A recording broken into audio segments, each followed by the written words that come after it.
This podcast is sponsored by Talkspace. You know when you're really stressed or not feeling so great about your life or about yourself? Talking to someone who understands can really help. But who is that person? How do you find them? Where do you even start? Talkspace. Talkspace makes it easy to get the support you need. With Talkspace, you can go online, answer a few questions about your preferences, and be matched with a therapist. And because you'll meet your therapist online, you don't have to take time off work or arrange childcare. You'll meet on your schedule, wherever you feel most at ease. If you're depressed, stressed, struggling with a relationship, or if you want some counseling for you and your partner, or just need a little extra one-on-one support, Talkspace is here for you. Plus, Talkspace works with most major insurers, and most insured members have a $0 copay. No insurance? No problem. Now get $80 off of your first month with promo code SPACE80 when you go to Talkspace.com. Match with a licensed therapist today at Talkspace.com. Save $80 with code SPACE80 at Talkspace.com.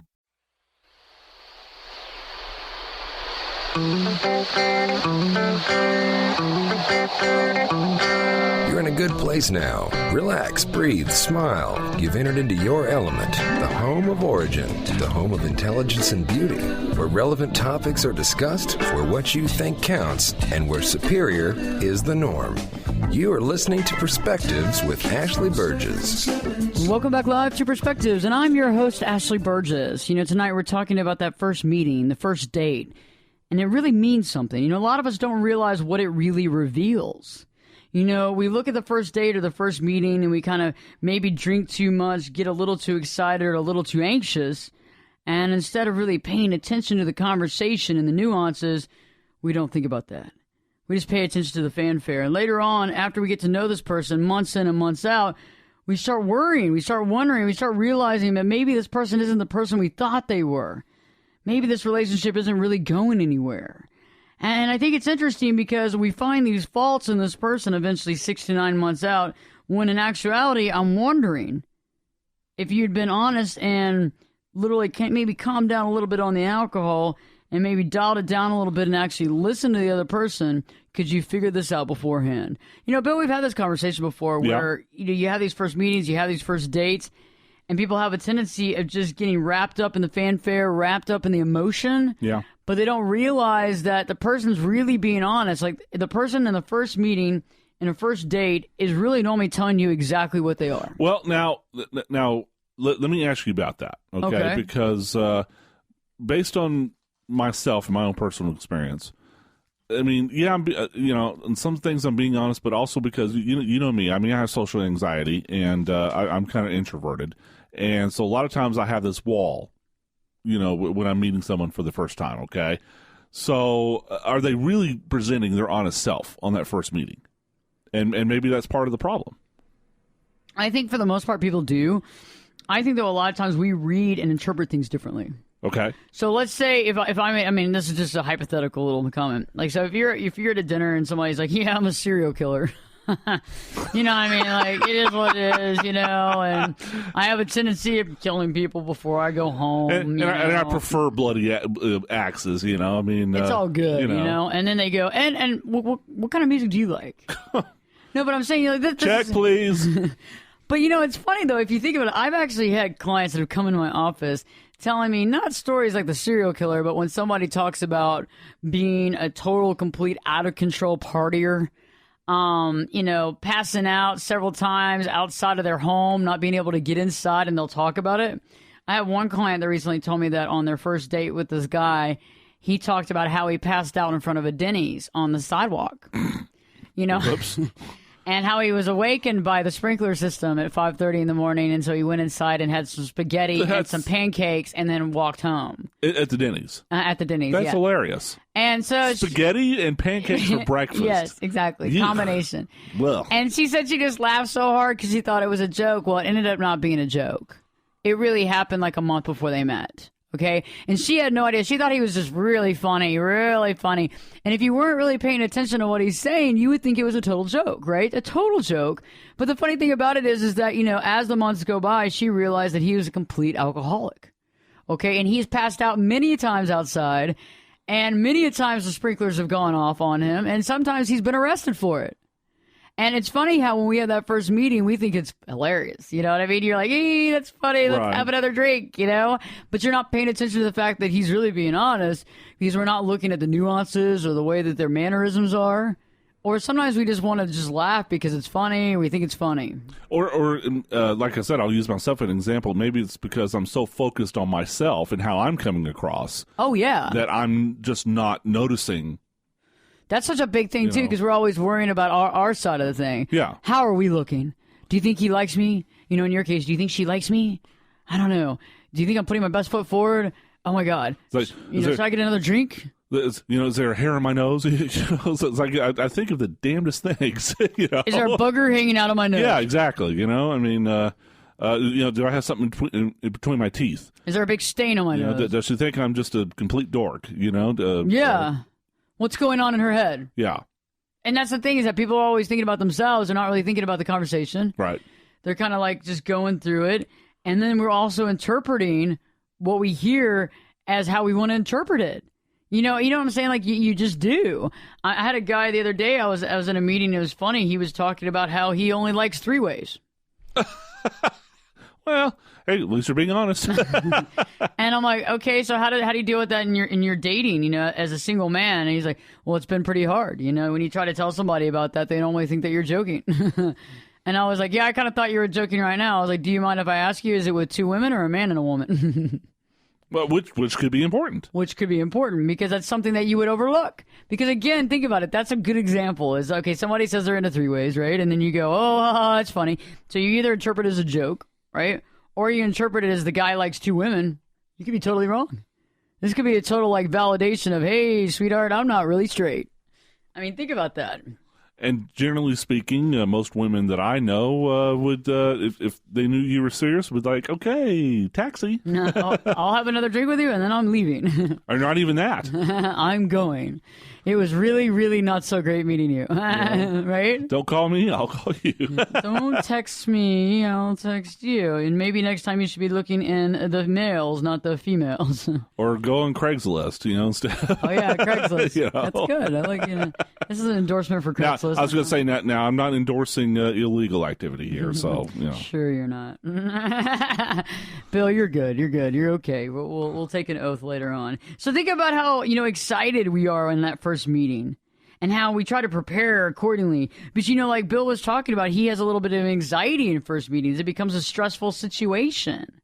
And think about if you're stressed out in a meeting and you're stressed out on a first date, you're going to be thinking about yourself. You're going to be thinking about the things around you. You're not going to be necessarily thinking about the quality of the communication, or you're not going to necessarily be thinking about what that person is actually meaning when they're talking.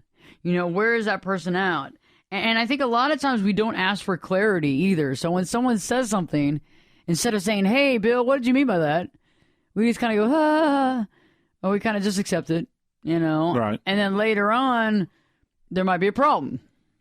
A problem might show up because we could have dealt with it earlier. On our first date, we could have talked about it, gotten it out of the open, and like you said, check, please. Yeah. Instead of 6 months later going, I didn't even see this happening. I had no idea this was happening. And I have a friend of mine was married to a guy for 7 years.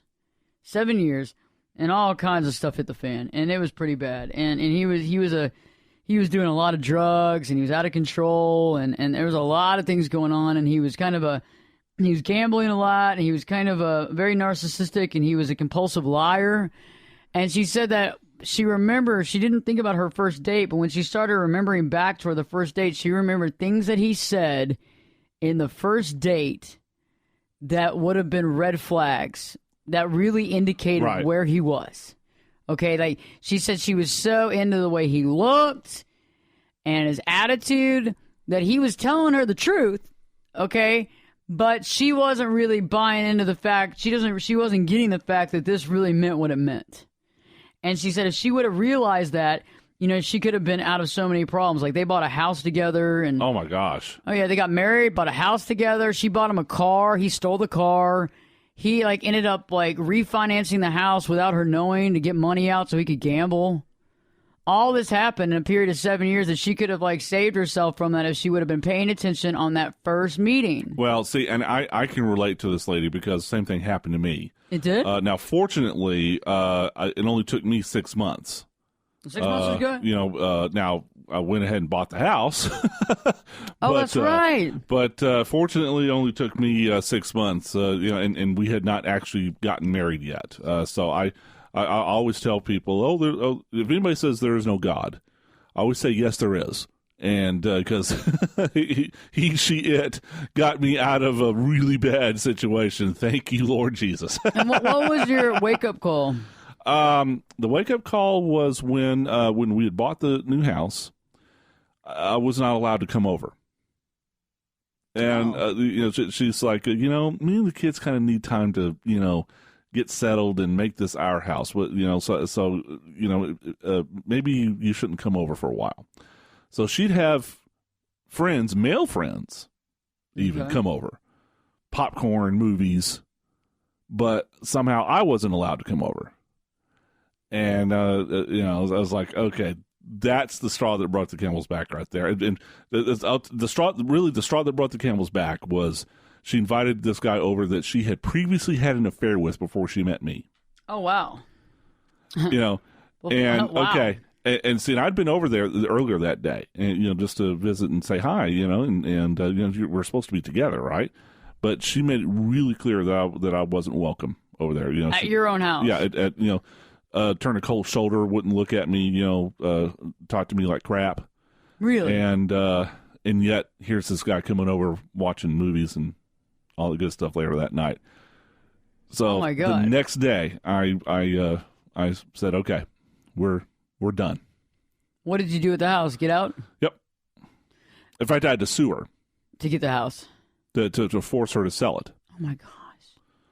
Oh my gosh. Yeah. So was there anything that you think in the first meeting was an indicator that this could be a possibility? Yes. Looking back on it now. Let's talk about that when we return. Let's talk about that because I want to hear more about this. So when we return, we're talking about more of the indicators, the red flags that Bill experienced on that first date that he kind of just, glossed over, because a lot of times we do that. That's the way we are as humans. We're having fun, we're interacting, and we're not really thinking about what's important, what's at stake. So stay tuned, because Perspectives with your host, me, Ashley Burgess, will be back in.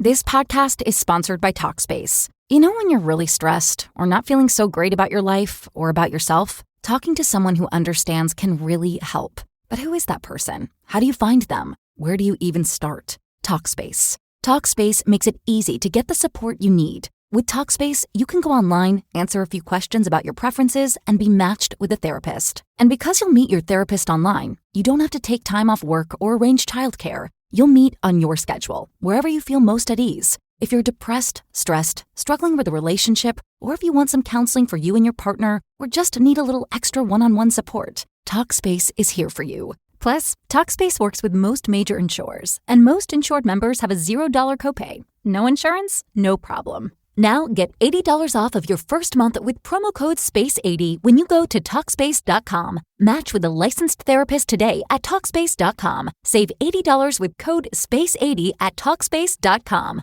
In 2 shakes.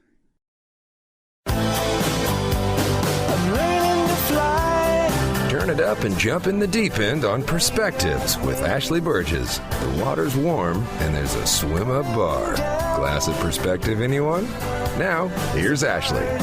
Welcome back live to Perspectives, and I'm your host, Ashley Burgess. We're talking about that first date, how the first date and the first meeting reveals all. It depends on how we interpret things, which is so funny, because a lot of times we go into the date and we're a little stressed, we're a little nervous. Maybe we have a couple more to drink than we normally would, and we're just kind of laughing and having fun, but we're not really thinking about what's being said to us. And right before the break, Bill was talking about how he found himself in a situation 6 months in, after I was talking about a friend of mine that was in a situation after 7 years, and how he found himself, he had bought a house, and now the woman is like basically kicked you out or not allowed you to move into the house, right? Right. And so you're there and you're hanging out and she's giving you the cold shoulder. Yep. And you find out that her ex or somebody she just had an affair with before she met you, was coming over to watch movies. Mm-hmm. And so you had to, sue her to get her out of the house and cancel the whole relationship? Right. So what were the things that were said that you can look back at that first meeting and remember now, clear as day, that you weren't paying attention to when you were buying that house? I think the first one was that she was not yet divorced from her soon-to-be ex-husband. She was separated. Okay. And she told me the story about how he had been an upstanding Christian guy, deacon in the church, whatever. Then all of a sudden he got involved in drugs, and, I just can't live with that. And so I filed, or I'm going to, actually she said, I'm going to file for divorce. And he doesn't, he doesn't live here anymore.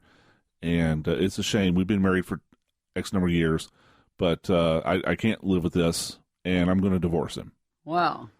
So that should have been, what I should have said was, that's a tough situation. I feel for you. I tell you what, why don't you go ahead and finish that up and let me know when the divorce is final, and then we can see if a relationship is good.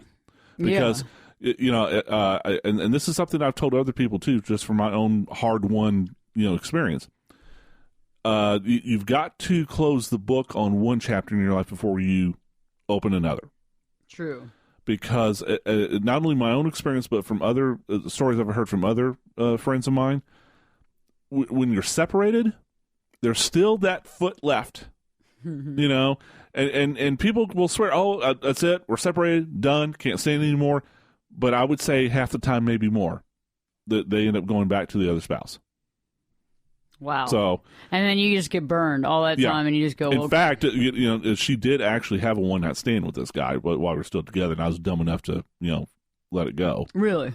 Because I'm telling you, Ashley, because I was just in love. Kind of like blinders on, right? I totally had blinders on. Totally. I mean, this woman had my testicles bronzed and mounted on her mantle. I'm telling you. Wearing them around her neck. I mean, a sack. Just mounted on her mantle. It's a trophy. Wow. I mean, I'm telling you, I had no spine with this woman at all. What was it about her? I don't know. It was just something about her, that, she just had this aura. That's the only thing I can say. That's interesting. But see, that's the thing, is that first meeting. Yeah. That first date, she told you she wasn't divorced yet. Yep. And that should have been not just a red flag, but also the deal breaker. Well, how did you respond to that when she told you that? It's been a while now. I don't remember exactly the sequence of events there. I think I quizzed her about where does this stand? Mm-hmm. What do you intend to do about it? I don't remember exactly what I said, but whatever it was, I guess it was enough for me to, continue on. And I think that's an interesting part too, is that, the other person I was talking about, she said there were things that he said in the first date that made her like stop and kind of question him. But that's kind of the thing that I wonder too, is that when we're having to ask these questions for clarity, I mean, is it clarity, or are we trying to give ourselves an out to stay in? Are we trying to allow ourselves against our better judgment? Yeah, definitely against our better judgment, because I can remember, the little voice in my head raising the red flags, and for some reason I just said, go for it. What's the worst that could happen? Oh no! Famous last words, right? At least you're alive. That's a good thing. And and I'll be just brutally honest with you. The sex was great. It was amazing. It was great. Yeah. And I think that's was what mostly kept you in? Yeah, literally. Just not to get too raunchy about it. But literally. Yeah. Well, I dated a guy one time for a long time, and I loved him to death. But at the same point in time, when we talked, it was really weird. I didn't realize this about myself, and I never really understood, and it took a little while for me to catch it. And when we would have conversations, he would be talking sometimes, and I would look down. Uh-huh. I wouldn't look at him. I would look down while he was talking. That's unusual for you. Mm-hmm. And I would look down. And time went by, and I didn't understand why. It was kind of weird. And all of a sudden, one day I caught myself, and we're talking, and he starts talking about something, and I start literally looking down. And it registered to me what I was doing. And then I realized that every time I looked down, he was actually lying to me. And I couldn't look him in the eyes because I knew he was lying to me. Consciously, I didn't know that. Yeah. But I caught me subconsciously looking down. Right. And I kept catching myself. And it's funny because the funnier thing, too, is that he was never saying anything about it, which I thought was even odder. You know what I mean? So he was probably too busy trying to figure out what to lie about and how to lie about it successfully than to realize that I wasn't looking at him. And so when I finally realized that he was still talking, mm-hmm. and I started listening to what he was saying. Actually consciously listening. Yeah. Yeah. And I was like, that's a lie. And you knew it was a lie. And I knew. And then I kept listening to more and more, and it was just like him talking about he was basically getting himself out of a situation. He was just lying to get himself out of a situation that most people would break up with somebody for. Yeah. Okay. And when I started realizing that, and then I tested it one more time, and when I realized that, yes, indeed, that's when I was done. But it took a long time, and I'm not saying I wasted my time with him, but I'm saying I could have better spent my time doing, hanging out with somebody else, being in the company of somebody else, or being on my own than dealing with that. You know what I mean? I don't need to hear lies up and down and all around. And I'm interested back on our first show. So let's rewind. Okay. So this is gonna be interesting. So he and I were together when I was a lot younger, and I had just graduated high school. Oh wow. Yeah. And he was like the love of my life. Sure. The older guy with the dressed to the nines. The prince who will sweep you off your feet and live happily ever after. And back in the day, the end. Wearing the silk print Versace's and all that stuff, And so, you thought that was cool. Yeah, man, it was awesome. Yuck. And man, Versace is awesome. Anyway, so there we are. The first time I met him, a great place was at a club. And I'm with my boy. I was going to say, that should have been a tip-off. Yeah, and I'm with some of my friends and some of my guy friends and some of my girlfriends, and we're all hanging out. And I had started dating just a guy in college just a little bit because I just started, and we were kind of hanging out there, but we weren't like together. I mean, we were, but we weren't, you know what I'm saying? So this other guy comes up there and he offers to buy me a drink and all that kind of stuff. And I was like, no, I'm here with somebody I'm dating. I'm not really interested, And so, but this guy was like all worldly and, what I'm saying? And I was like, and he's like, don't worry about me. And I was like, what do you mean? He goes, I'm gay. He said this to you. Yeah. And I went, what? And he goes, I'm gay. I'm not interested in you. I mean, I was just asking if you wanted to drink. I just wanted to hang out with you. I don't really think it's a big deal. And I was like, oh. Well, what did he expect? I mean, gay or not, if you offer to buy someone a drink at a bar, that usually indicates interest. Well, I was like, okay, so whatever. So then, like, about a week later, he calls me and he's like, hey, what are you doing? I was like, I'm at school, just working, hanging out. And he's like, hey, you should come on by. I'm gonna have a house party and all that stuff. Or we can hang out tomorrow and go to the museum together and have a lunch or something. And so we ended up going to the museum together and having a lunch. And he kept I thought he was gay. Because he said so. Fast forward 2 weeks later, and he's like, I have you right where I want you. You've moved into my house with me now. And by the way, I'm not gay. It was just a ruse. It was all a ruse. And so those are the things. And there I was like, oh, he must really love me. Oh, yeah, he must really love me because he pursued me so much. To lie to me like that. Right. I should have run. I should have run like the wind. I should have run so fast that I would be like that cartoon where my legs are like, like that. The Roadrunner. Beep, beep, bazang. I should have been like that. Yeah. Or Scooby-Doo, that sound of Scooby-Doo when they're running like real fast. And their legs are like, I should have been like that. Raggy. I should have been running. Like the wind. Instead, guess what? I was sitting around laughing. Sitting around thinking how cute it was that somebody would go to that extreme of lying to me about being gay so that we'd end up dating each other. Yeah, that didn't work out that great. Mm-hmm. Okay, that didn't work out because that great. The relationship was based on a lie. Exactly. Kind of like this ex girlfriend of mine, ex fiance of mine was. At the outset, it was based on a lie. It was based on a lie. Well, it was based on the fact that she was still married. Yeah. Well, I mean. But yeah, I mean, I'm going to, divorce him and whatnot, and you can't start a relationship. Did she ever divorce him? She did, but like I said, I mean, she wouldn't just get rid of the guy. I mean, the guy, was into drug dealing and would be okay with her kids, going to spend the night with him instead of calling the freaking cops. Oh my gosh! I can't do that to him. He's the father. He used to be a deacon. On our return, we're talking more about how we learn a lot on the first dates and how we also get a lot of clarity from that, as well as realizing really where people are and getting those clues. So stay tuned, because Perspectives with your host, me, Ashley Burgess, will be back in. This podcast is sponsored by Talkspace. You know when you're really stressed or not feeling so great about your life or about yourself? Talking to someone who understands can really help. But who is that person? How do you find them? Where do you even start? Talkspace. Talkspace makes it easy to get the support you need. With Talkspace, you can go online, answer a few questions about your preferences, and be matched with a therapist. And because you'll meet your therapist online, you don't have to take time off work or arrange childcare. You'll meet on your schedule, wherever you feel most at ease. If you're depressed, stressed, struggling with a relationship, or if you want some counseling for you and your partner, or just need a little extra one-on-one support, Talkspace is here for you. Plus, Talkspace works with most major insurers, and most insured members have a $0 copay. No insurance? No problem. Now get $80 off of your first month with promo code SPACE80 when you go to Talkspace.com. Match with a licensed therapist today at Talkspace.com. Save $80 with code SPACE80 at Talkspace.com. Back in 2 shakes.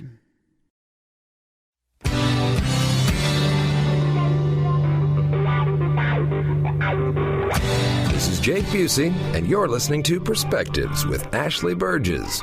Welcome back live to Perspectives, and I'm your host, Ashley Burgess. You know, tonight we're talking about that first meeting, that first date, how it actually reveals all. It tells you everything you need to know. It tells you if you need to be running, if you need to be paying the check, or if you want to continue this relationship. You know, right before the break, I was talking about how when I started dating somebody, they began the whole concept on a lie. And they were telling me how they were gay and how they really weren't interested in me. And so by the time we went on 2 not dates because he was gay, that's when he finally tells me that, no, he's not gay. It was all a ruse, you know, to basically get involved with me. And I thought it was funny and cute and sat there and I was very young. But it doesn't really matter. But I thought it was so cute that someone would go to this extreme. You know, but what in reality it was is they were going into they were lying. They were deceitful. They were trying anything they could to get you in the sack.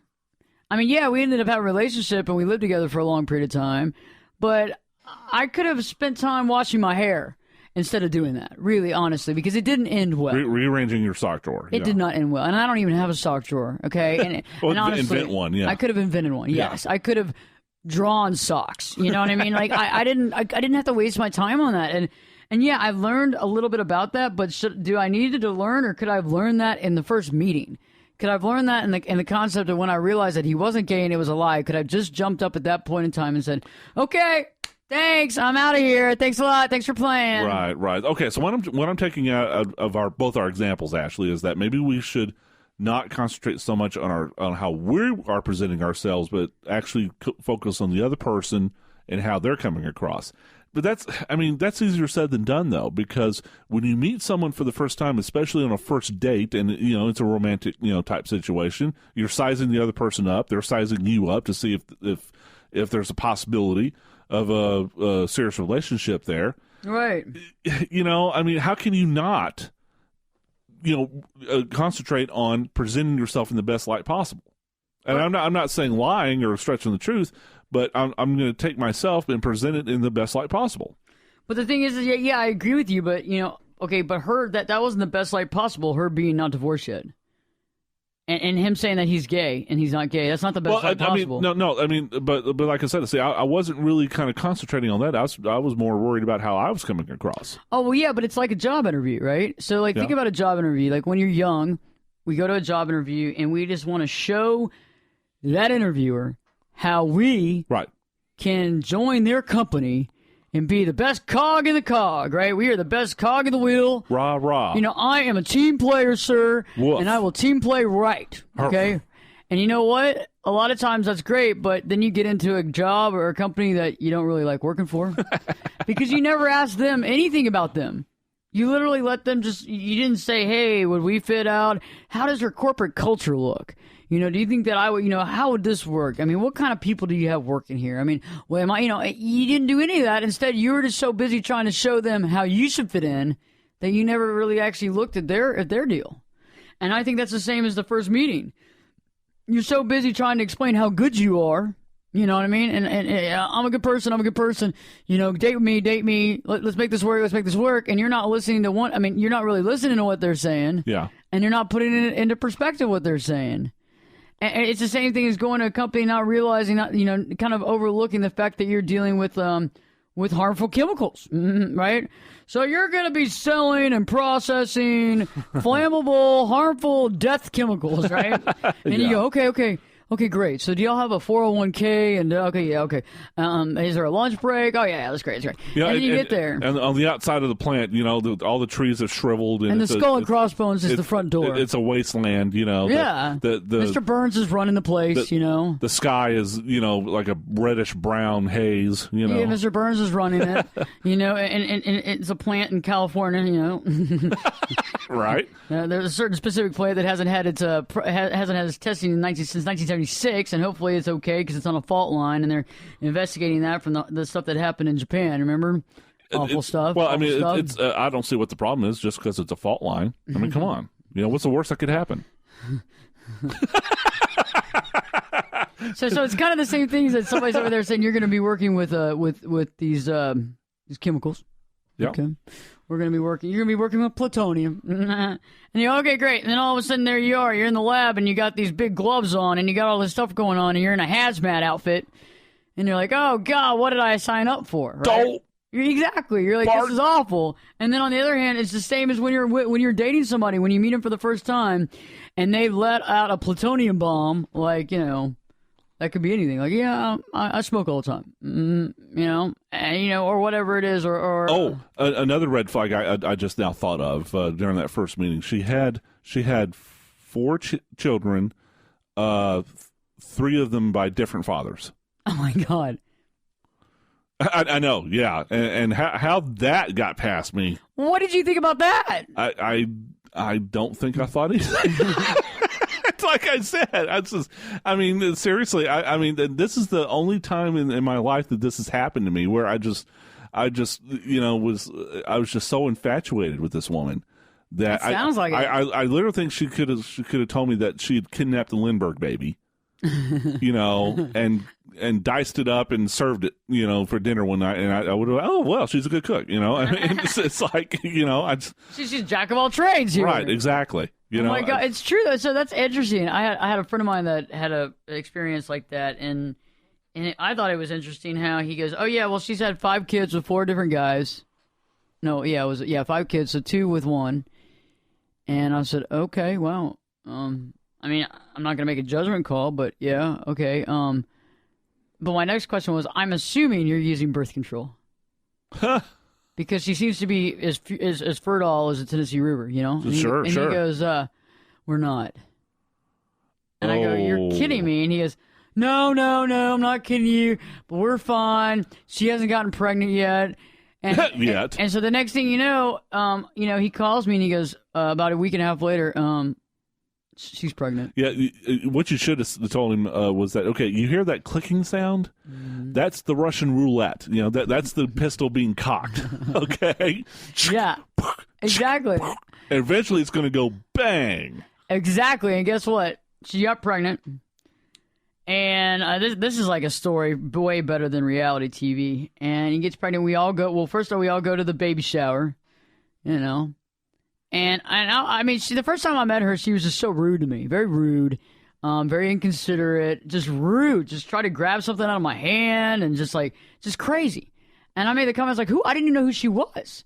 Right. And she's like, I'm so-and-so's girlfriend. I'm like, oh, geez. So anyway, I went to him later on. I was like, your girlfriend was rude to me and everybody at my table. I just want to let you know. And so he ended up sending a written apology to all of us. Not from her, from him. On her behalf. And I said, man, it's not about you. I was like, you don't need to be apologizing for her, really. So fast forward to we have that conversation about the pregnancy thing. Then he calls me and tells me she's pregnant. Then we go to the baby shower months later. And then fast forward, the baby's born, and my friend is Vietnamese. Okay. With dark hair. Okay. And the baby comes out blonde, Nordic looking. Like a blonde, Nordic looking Like kid. A baby Thor. Yes, with the blue eyes and the blonde, yellowish hair. And what did the mailman look like? Well, unfortunately, it wasn't the mailman. That might have been easier to digest. And so there we are. We're at the hospital, and I went, I'm sitting there talking to a friend of mine, and I go, I don't think that baby's his. And I've never said anything like that before. And he looked at me, and he goes, I don't think it is either. And he goes, don't tell my wife. She'll tell everybody, because our friend, his wife's sweet, but she'll tell everybody everything. Blabbermouth. So he's like, don't say anything. It's just our little secret. So fast forward, a year goes by, and it's the 1-year birthday, and we're all at the 1-year birthday. The kid's still blonde as ever. Little Thor. Thor. with his hammer and Viking horns. Yeah. And my friend, which is Vietnamese, and her. And eventually, it's really because I met some new people that I was networking at the baby shower. I mean, at the baby's birthday, And so I brought my gift and all this. And so I meet some guy, and I just got this feeling about this guy. You know what I mean? He seemed like a nice guy and all, but there's something weird going on. And so he brought a gift and all. And let me guess, Big Thor. Yes. Not to spoil the story here, but something tells me he's 6 foot, blonde, blue eyed. This was Thor. This was the father of Thor, but nobody knows. Okay. And so we started talking. Anyway, find out that my buddy, that's supposedly the father of the child, this was his old roommate. Okay. Oh. They were roommates in college. They hung out a lot. They went on joint trips with his girlfriend and them and that other guy's girlfriend, but he broke up with his girlfriend, right? So come to find out, if we fast forward, she kept telling my friend, you're not the father. When they would have fights, she would get drunk and have fights, and he didn't drink, and so she would be like, you're not the father. You're not the father. And he'd be like, who's the father? And she's like, a drug dealer in jail. Ugh. And he's like, well, who is it? Just to twist the knife, yeah. Yeah, who is it? She's like, it's a drug dealer, and you're never going to know. And he's like, I'm really tired. And he calls me up, and he says about the 10th time. He goes, this is the 10th time I've counted that she's told me that I'm not the father of the child. What am I supposed to do with that? And I said, okay, it seems to be quite obvious to me. What do you think? And he said, I should do a DNA swab of the child. I said, yeah, that's what I would do. Can you do that soon? He goes, I'll do it now. I'm going to go to the hospital. I'm going to get what I need to do. I'm going to do it now. And because those tests take a long time to come back, it takes a while. And that's the key. So when we return, we were talking more about that paternity test, what we found out about the father of the child and how he dealt with it. And a lot of this is all based on their first meeting, the things that he could have dealt with and been acknowledged and never have gone through this pain. So stay tuned, because Perspectives with your host, me, Ashley Burgess, will be back in 2 shakes. I can lift you up. I can show you what you want to see and take you where you want to be. Get in here and give us your perspective. We're listening. You're listening to Perspectives with Ashley Burgess. Welcome back live to Perspectives, and I'm your host, Ashley Burgess. Tonight we're talking about how the first date, the first meeting is so crucial. Because you get to learn things that you might not probably pay attention to, though. You don't really think about the conversation. You don't think about what's being said across the table because you're trying to make yourself look good, right? It's almost like going to a job interview where you want them to hire you so bad you don't care what job you're being hired for. In this situation, I was just talking about how a friend of mine, even after the first meeting, let me talk a little bit about the first meeting before we get back into the child and the paternity test and the DEA test. I'm on edge here. You left us hanging there. I know it's pretty wild. Got to find out what happens. And who baby Thor's dad and all that kind of stuff. So there we are. So he goes back. He called me after he did the test, and so you have to do that with a lab, and that takes a little bit of time. And he goes, "What's going to happen if I'm not the father? What am I going to do? I've been raising this kid as my own. Okay, she lives with me. This is my kid." We take in her 5 other kids every summer. And I said, wait a second. I said, a mom doesn't have custody of her kids? Yeah, that's I mean, I know we're not supposed to stereotype or anything like that, but in this day and age, I mean, for a court not to award at least joint custody to a mother, that's a major red flag. That's a huge red flag. Yes. People don't do that. Right. It's rare. Drugs, murder, prison time. Yeah. There's only a few things, right? And so he said, yeah, she doesn't have the custody. I go, what do you mean? She goes, we only get them like a few weeks in the summer. I go, a few weeks in the summer? Oh, my God. And he goes, yeah, they're okay. They're kind of difficult to deal with. I'm like, I'm sure. I mean, half of them are with different men. They come together to be like this kumbaya thing a few weeks of the summer. And I said, when did you find out that this was all going on? And he goes, the first time we met. on our first date, we were hanging out, and I asked her if she had kids, and she said she had kids, and he said, oh, how, who's the baby daddy? And she goes, well, I have 4 baby daddies. And he's like, wow, you get around then, huh? He's like laughing about it, and he goes, I don't know, I didn't think about it. He goes, I just kind of let it go. And he goes, because the next thing you know, she was talking about how she was good friends with Ed Young, minister, and all that stuff going on. Oh, and so it kind of just confused me, and I realized she must be a church-going person, but then I didn't realize that she didn't have custody of her kids. I didn't even think about the fact that the kids were never around. They didn't even live in the state, Ashley. I didn't even know that. He goes, he goes, now that I look back at all this, so fast forward, and yeah, yada yada, yeah, yada yada. And so there I am. I get a call from him. He's like, I need to meet you for lunch. So we met out for lunch, and it's 99.9% chance that he is not the father of the child. It is 99% not the father. That's kind of anticlimactic at this point. I mean, that is you are not the father of the child. In other news, the sun will rise in the east tomorrow morning. I know, by the way. Yeah. We just want to let everybody know right now because things change. So, so I was like, so who is the father? He goes, well, that's what I don't know. She keeps telling me it's some guy in prison, some drug dealer. And he goes, and I don't know how I'm supposed to, I don't know what to do. And I said, you've got to sit down and figure it out. You've got to find out. It's got to be somebody that you know. It's got to be, because they had a little break off. They broke up for a week at one point in time before she got pregnant. And that's probably when it happened. Because I said, there had to have been some sort of time around the time that y'all last hung out, something that happened. And he goes, it's funny you say that because when I was asking her when she first got pregnant, I was asking her, I was like, so what day did you conceive? Do you know when you conceived? She couldn't figure it out. And I don't know. I'm not sure. So anyway, sits down, starts talking to her, and ends up finding out that indeed the father of the child had been at the first year birthday party. And not only that, was at the baby shower. And I actually hung out with him in the kitchen and had a drink. And he not once said a word. And he knew the whole time because she had told him already. And kept a straight face.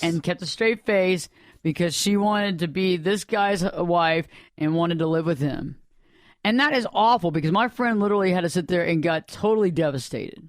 Totally devastated because he's like, this is my friend. This is not only my friend, this is my old roommate.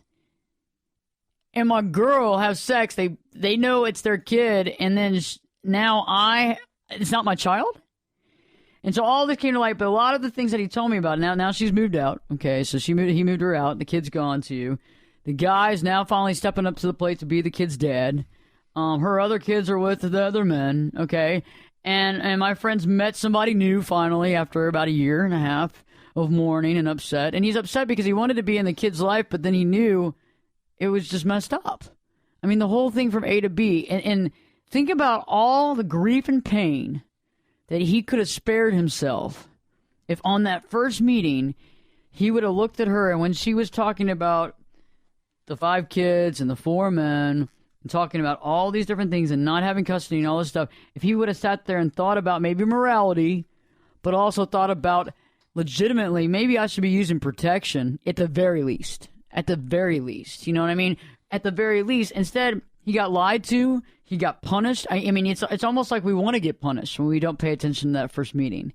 It's like for me, laughing about, oh, I can't believe he went to such an extreme of telling me he was gay. Oh, to date me. Oh my gosh, he must really love me. That's so really, really wickedly wrong. You know what I'm saying? Yeah. That's so twisted. And it's so twisted that we care so much about what other people think and that they love us that we're willing for them to be crazy people. Yeah, in my case, it was, wow, she went out of her way at work to write me a note saying, she thought I was hot and wanted to get to know me. See? Fine, let's go out. But no, now once I've found out a little bit about you, I don't know, maybe you got to go finish this off first before you start, dating anybody. Yeah, but you know what? You glossed over that. Yep. Because, it's more of not about the person. I think it's about the idea. I think it is too. Yep. Because in my case, it had been a long time since I'd been in a serious relationship. Exactly. And I was, feeling pretty lonely. And she came along and took advantage of it. Like I said, this friend of yours who went through, that situation, I mean, he and I are going to start a club. You know, we're going to have a secret handshake and everything. I mean, because it sounds like, just like in my case, his private parts got, removed and bronzed and hung up on the wall. And the sad thing about it is, and the other sad thing is, you have friends over there that knew about it, that were on to it. And yeah, so yeah, I mean, you're the butt of jokes probably and don't even know it. I mean, just how humiliating. It's awful. Yeah. It's almost. Remember that movie, The Wedding Singer? Yes. Okay, with Adam Sandler and Drew Barrymore. Yeah. And the girl that he was trying to marry. Actually, a movie I've seen. Actually, it's a good movie. See, it was a good movie. Remember, he was going to marry that girl, and she leaves him at the wedding by himself. Remember. Yep. Mm-hmm. And, he freaks out, and that night while he's when she shows up to talk to him, right? And she's like, I want to leave this town. I don't want to be here, and he's, she's like, I don't want to have anything to do with this relationship. He's like, that's stuff I could have known yesterday. That's stuff that would have helped me yesterday. You know what I mean? Something I could have known yesterday. That's it, right? And the thing is that there were all these signs. Even with his situation about how she cared about what he did and how he looked and that he used to be in a band and wasn't anymore. And there's all these things that we like to gloss over and overlook. And there's also the comments that people make that we don't question. We just let it be. I mean, there are questions. You can have questions. You can be interested. You can inquire. You can see if this person's really legit. You can see where they're coming from. And I know that we're normally excited and maybe stressed and maybe we drink a little too much and we gloss over the things that matter. And maybe it's loud. Maybe it's difficult to hear.